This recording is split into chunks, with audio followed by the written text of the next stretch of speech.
Bom dia, eu sou Esperança Macarena, falando de espiritualidade aqui no Instagram, de segunda a sexta, 9 horas, 9h05.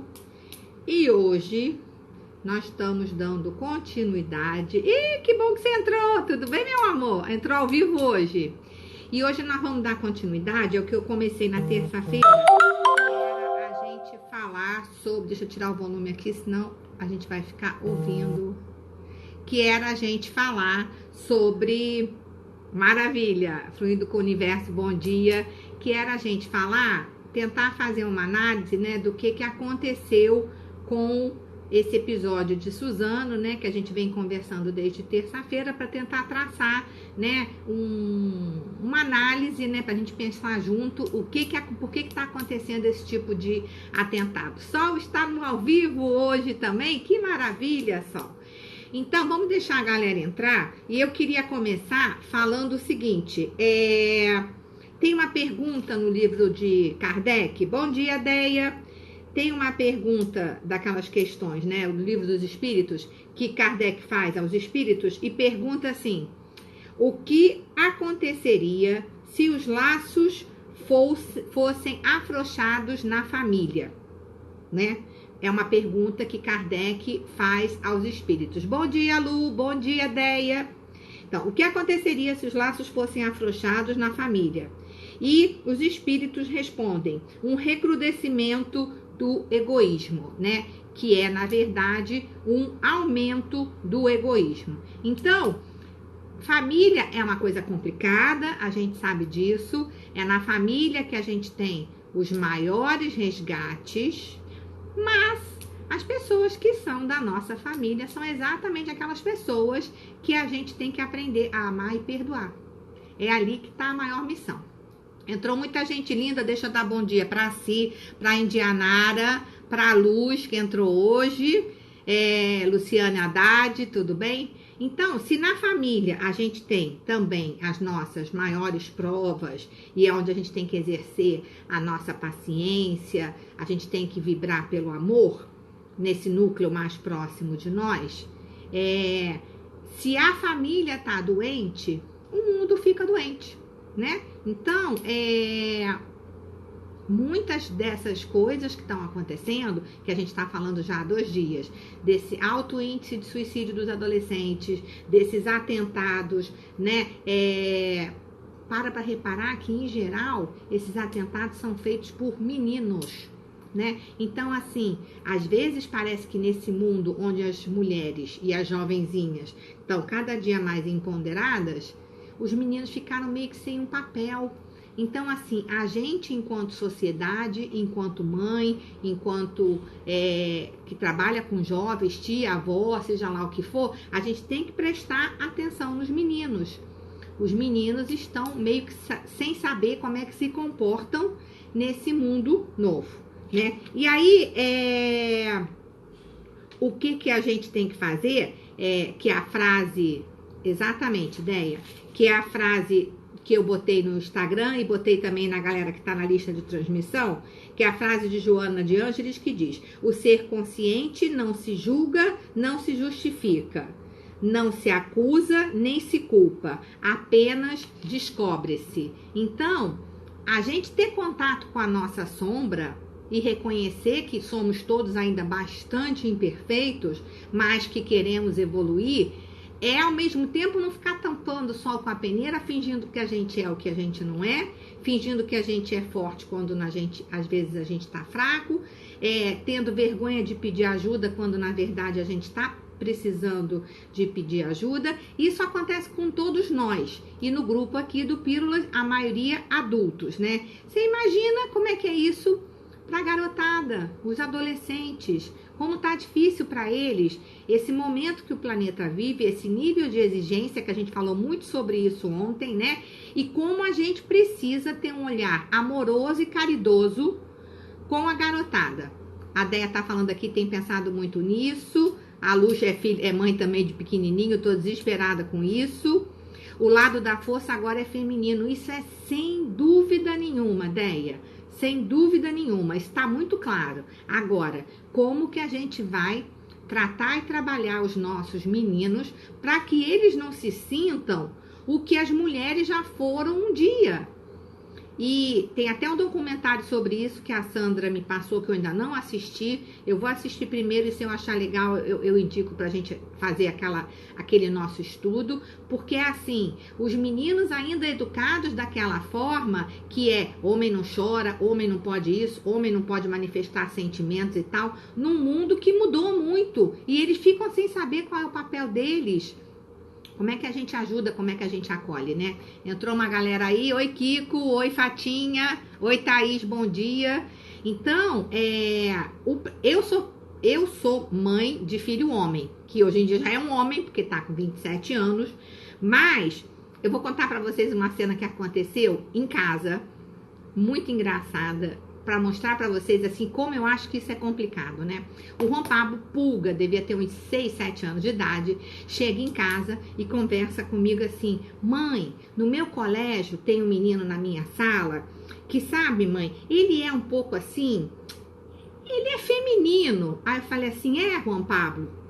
Aí ele, e os outros amigos ficam fazendo bullying com ele. Eu falei: nossa, Juan Pablo, que coisa chata, que coisa feia. Não faz isso não, porque cada um é diferente e nós todos temos que amar, aquele discurso, né? Nós todos temos que amar o nosso próximo, papapá, você não faça bullying com o garoto, você acolhe o garoto, etc e tal. E tá meu pai, um espanhol.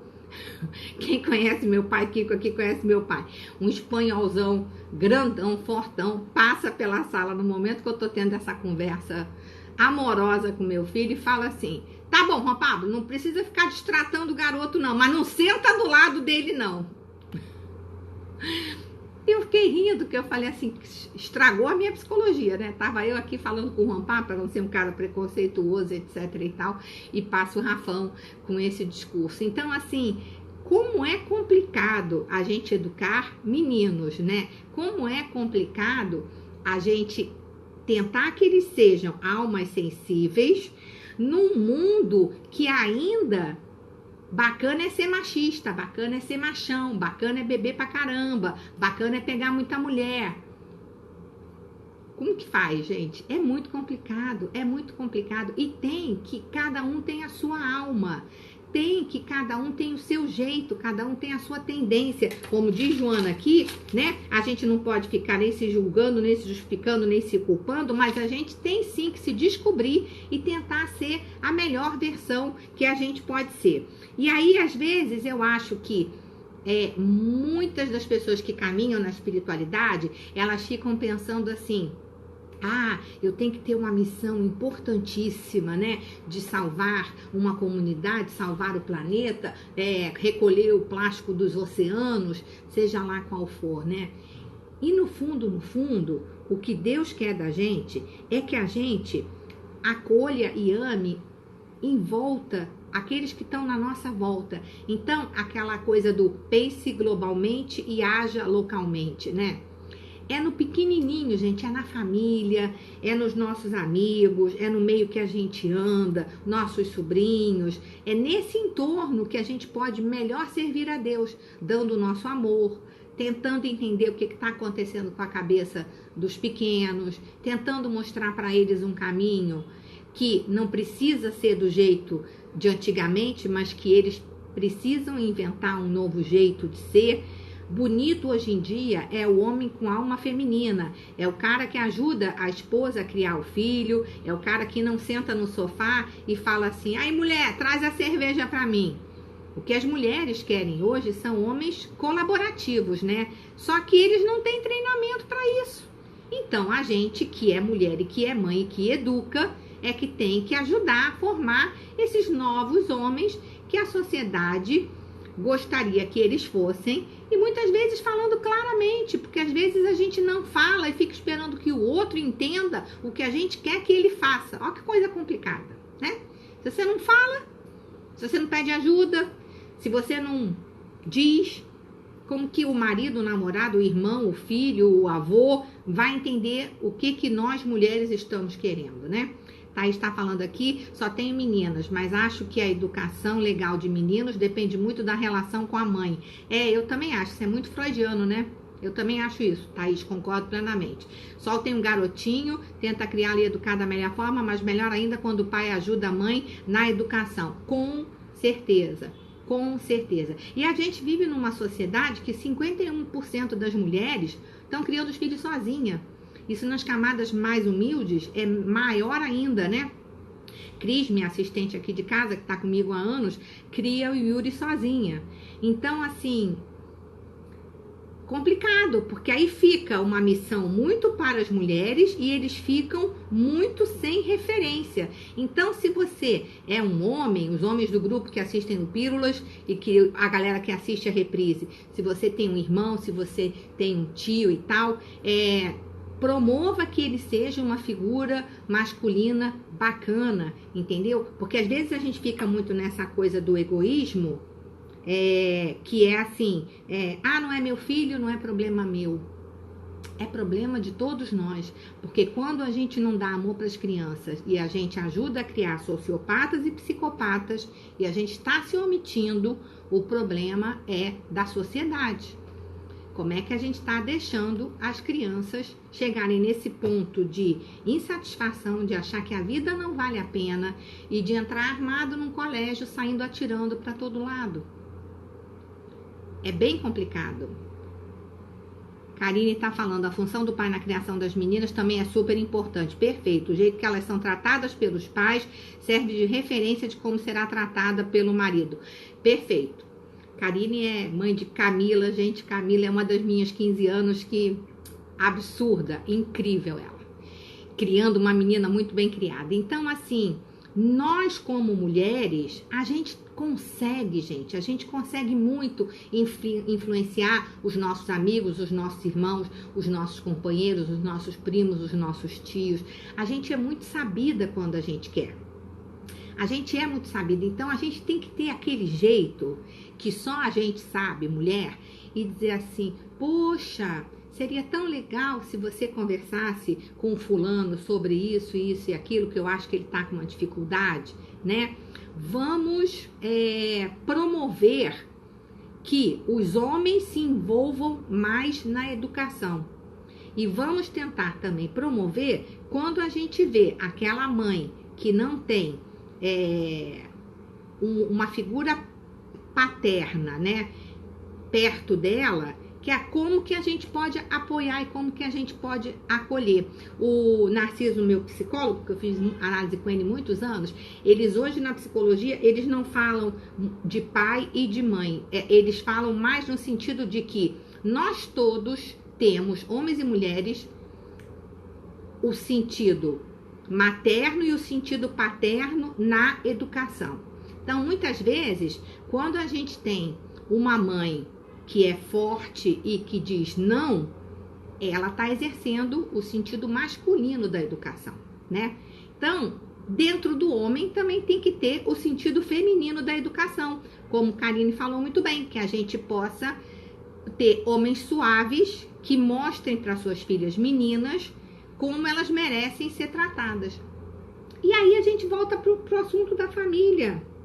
O assunto de Kardec, lá do livro de Kardec, né?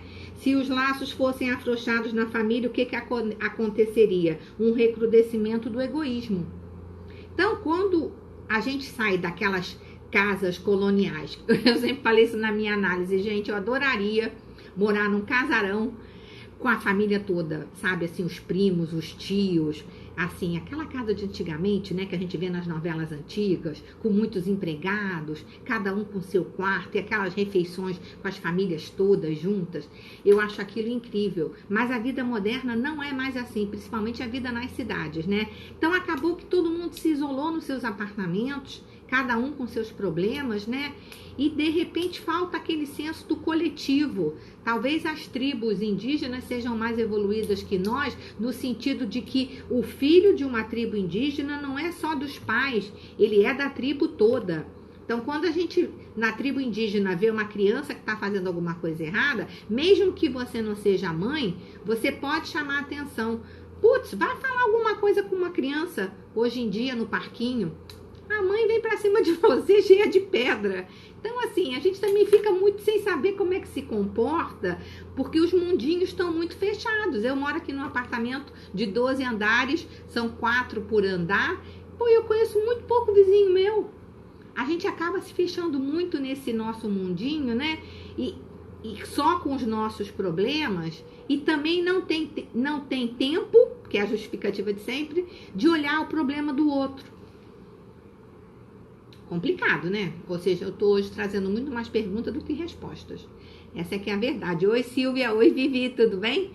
Mas o que sim a gente pode fazer é ter um olhar amoroso com as crianças que estão em formação, saber dar um toque sem ser muito invasivo, tipo assim, você não acha que essa criança está comendo só com o celular na frente dela? Será que não seria legal, né? Que a gente tem que ter tato quando a gente interfere na educação dos filhos dos outros, né?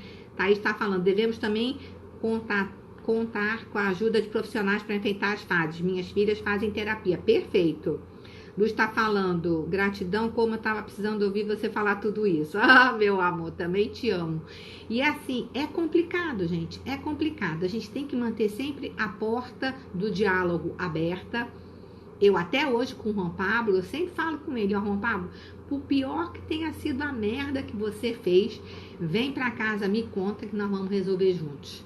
E realmente, o Juan Pablo, toda vez que ele tá numa situação que é pé, ele pega o telefone e me liga. Mãe, porque a gente vai resolver junto, a gente tem que estar aberta para os filhos para resolver juntos. Às vezes é uma coisa que eles estão achando que é um problema enorme e a gente, que é mais velha, mais experiente, tem clareza e não é isso tudo, né? E vamos ter um olhar amoroso para os filhos dos outros, que não são os nossos filhos. Aí eu queria encerrar contando uma história do colégio do Juan, quando o Juan era pequenininho. Gente, eu falo muito aqui no Pílulas do Juan, né? Mas é que é meu filho único, então tem que falar, né? Ele estudava na Chave do Tamanho, um colégio piagetiano muito bacana. E ele começou lá pequenininho, com 2 anos de idade ele já estava no colégio, era uma turminha pequena, eles chamam de recanto, a turma é recanto, né? E eram os mesmos amiguinhos, muitos anos. Lá pelas tantas entra um amigo novo, um garoto muito maior de tamanho físico do que os que estavam no recanto, e esse garoto começou, bate em um, bate em outro, aí começou o Juan a chegar em casa, mãe, fulaninho me bateu, fulaninho bateu no outro, fulaninho bateu no outro, até que chegou um ponto que o garoto empurrou na escada do colégio um dos meninos. Aí, reunião de pais, né, todo mundo muito preocupado, naquele tempo não tinha WhatsApp, você imagina se naquele tempo tivesse WhatsApp, esse grupo de WhatsApp das mães ia bombar, né?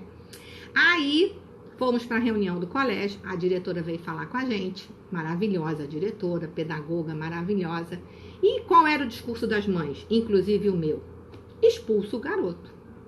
Lógico, né? O garoto tá dando porrada nos meninos todos, o que a gente quer? Se livrar do problema, expulsa o garoto. Aí a diretora nos desafiou e falou assim, ele já foi expulso de outros colégios.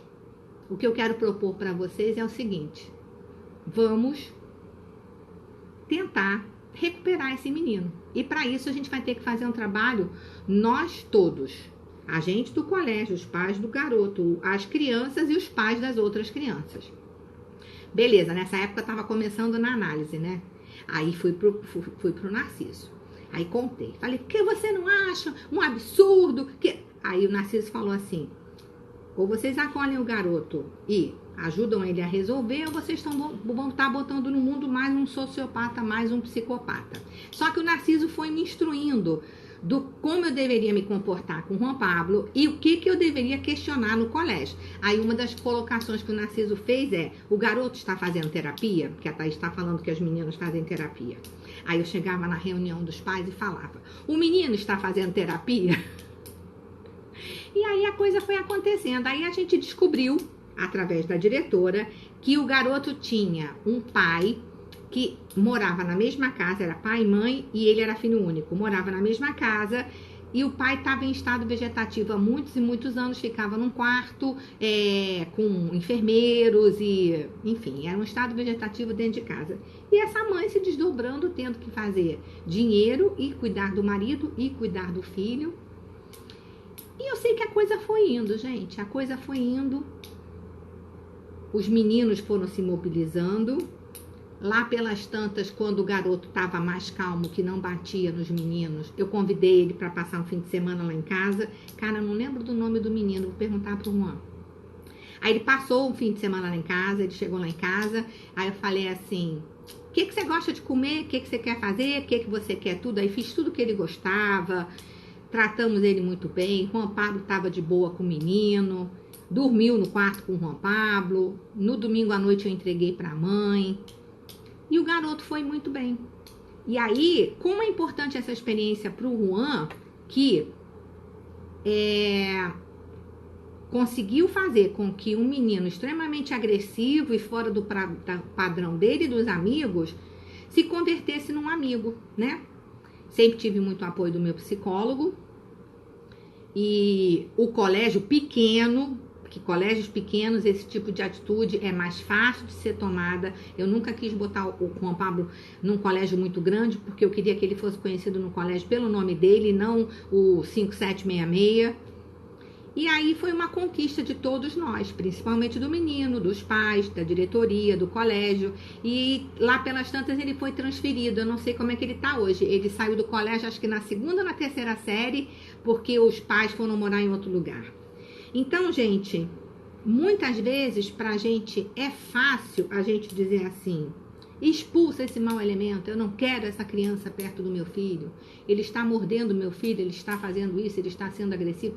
Mas olha só, no mundo, a gente vai encontrar uma opção de adulto que vai morder a gente, até pior, chama chefe.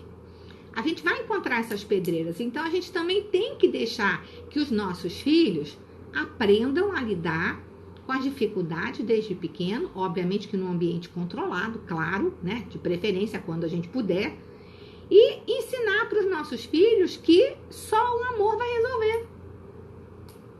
É difícil, não é fácil não. A experiência que eu tenho é essa com o Juan Pablo quando ele era pequenininho, num colégio muito bom, com muito apoio, aonde as coisas conquistaram. Agora sim, eu fico pensando, num colégio grande, chega um garoto assim, cheio de problema.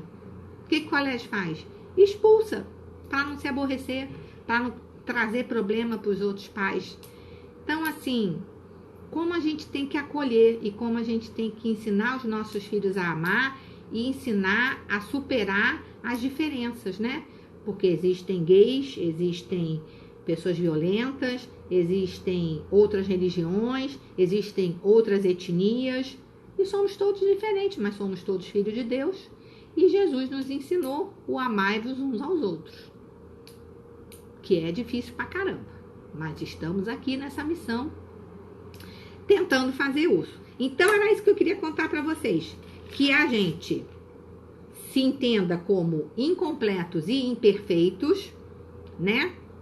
Viver a lei do menor trabalho é mais fácil, só que assim, no longo prazo, não é isso, né? E a gente tem que se modificar, se descobrir, evoluir e ser uma pessoa melhor, tentando fazer filhos melhores para o mundo e tentando ensinar as novas gerações a lei do amor e a lei do Mestre Jesus.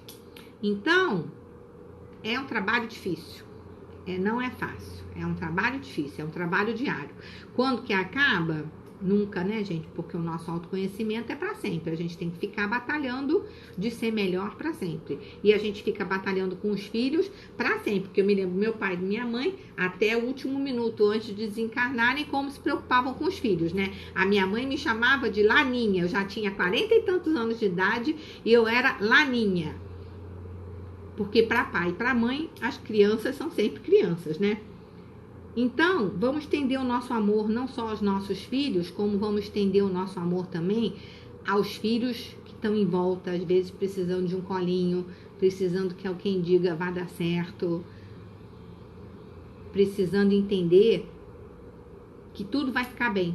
Porque se pra gente que é adulto é difícil, imagina pra eles que estão formando caráter, né? Vivi tá falando é por osmose, só depois a gente pensa que poderia ter feito melhor, é difícil, né? Mas é isso, vamos nos descobrindo, vamos evoluindo, como diz Joana de Ângeles, E é para isso que a gente tem que refletir todo dia, né? Trabalhar na autoanálise, na consciência, como é que eu posso melhorar, como é que eu posso servir ao Mestre Jesus, não em projetos faraônicos, não, quando eu estiver iluminada e perfeita, eu vou servir. Não, a gente serve para um dia, daqui a muitas e muitas e muitas e muitas e muitas encarnações, ser iluminada e perfeita, não é isso? Então é isso, meninas e meninos, adorei estar com vocês aqui hoje.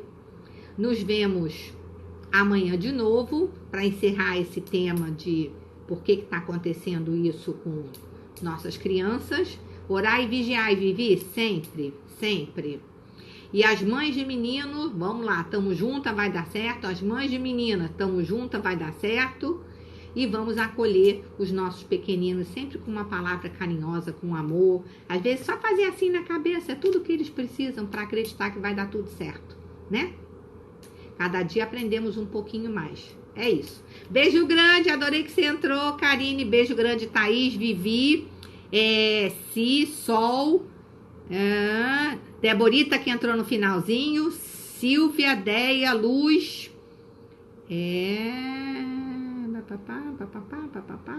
Kiko que conseguiu entrar também, Luciane que entrou hoje, Indianara, Fluindo com o Universo, acho que eu já falei de todo mundo, né? Beijo grande, nos vemos amanhã, fiquem com Deus e vamos tentar ser hoje um pouquinho melhor do que a gente foi ontem, beleza? Beijo, gente, boa quinta-feira pra vocês. E Ju, já estamos saindo. Beijo grande, depois você assiste a reprise. Tchau!